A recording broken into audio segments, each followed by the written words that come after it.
Culture, sport, emploi, solidarité. Avec McDonald's Antilles-Guyane et Caribbean Success, faisons rayonner nos territoires.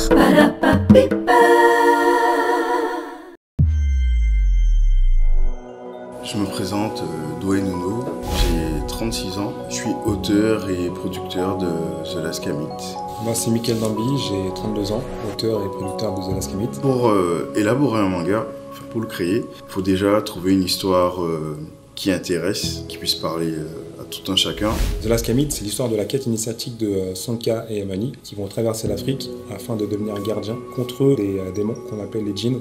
C'est aussi donner de la profondeur à des personnages, surtout le personnage principal. À travers cette quête initiatique, ils vont traverser du coup différentes régions, différentes cultures, différentes ethnies. On va découvrir des régions qu'on ne connaît pas, des traditions qu'on ne connaît pas et surtout des paysages qu'on ne connaît pas.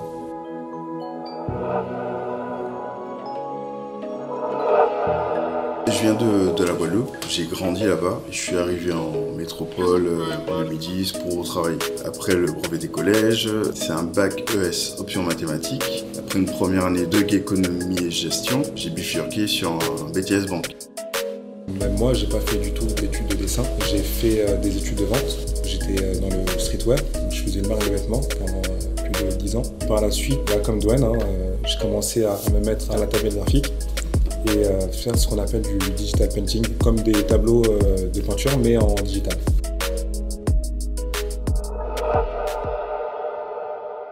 Début 90, l'arrivée des mangas en France, je pense comme tous les jeunes de ma génération, on a tous regardé Dragon Ball Z.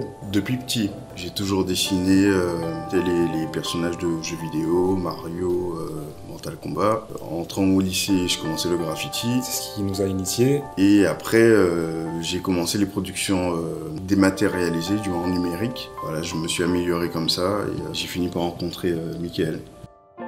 L'objet de notre première rencontre, c'était l'élaboration d'un jeu vidéo qui parle des coutumes antillaises, de manière différente voilà, de ce qui n'était pas connu. De fil en aiguille, l'histoire s'est densifiée. On s'est rendu compte que le support du jeu vidéo n'aurait pas suffi. Sachant dessiner, on s'est dit, bon, on se lance. On est parti de la Caraïbe, des Antilles, mais finalement on s'est dit que c'était trop fermé. Nous on voulait faire la connexion avec l'Afrique et les autres diasporas. On a élaboré un speech qui lie tout ce petit monde.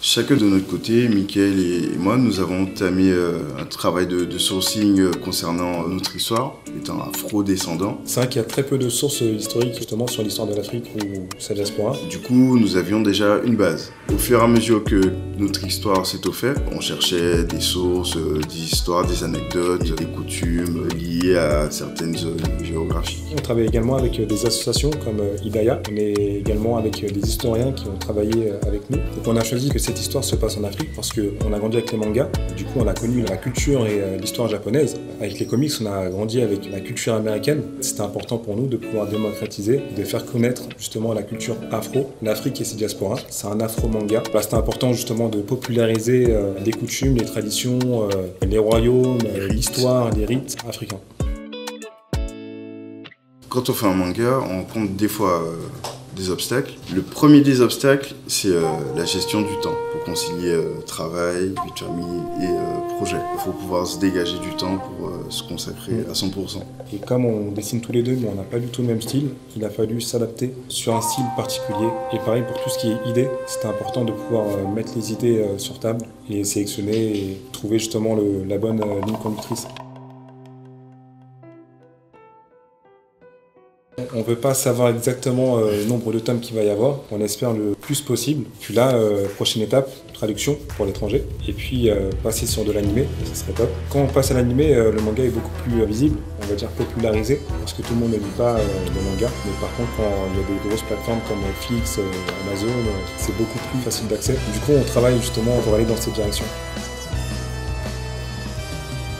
On a voulu créer un duo de héros parce que justement 50% des lecteurs de manga sont des lectrices, parce que 50 voire 60% de nos clients sont également des lectrices ou des acheteuses, et surtout elles n'ont pas de représentation, c'est-à-dire que déjà il y a très peu de représentation de héros noirs, des femmes noires il y en a encore moins, en sachant que dans la culture afro, la femme est une place prépondérante au sein de la famille. Sanka, à travers justement cette quête initiatique qui va prendre des années, Sanka va prendre en maturité, premièrement, parce que comme on dit au début, il est arrogant, il est jeune, intrépide, il va lui arriver beaucoup d'obstacles. Moi je pense que j'ai peut-être été un petit peu comme Sanka plus jeune, donc je m'y reconnais un petit peu dans les erreurs qu'il fait, je reconnais les erreurs que j'ai pu faire plus jeune. Avec The Last Kamite, on veut que cette œuvre s'adresse à tout le monde, peu importe son attachement avec la culture afro. Nous on n'est pas japonais. On a aimé la culture japonaise et on n'a pas attendu d'être japonais pour regarder un manga. L'afro-manga, en tout cas The Last Kamite, c'est une façon de rendre accessible la culture afro et également de montrer aux jeunes, parce que nous ne sommes pas issus d'école de dessin, que tout est possible. Il faut de la volonté, il faut de la détermination. Nous, notre projet a pris 5 ans pour être réalisé. C'est énorme, ça a été des heures et des heures de travail, mais quand on est passionné par ce qu'on fait, rien ne nous arrête.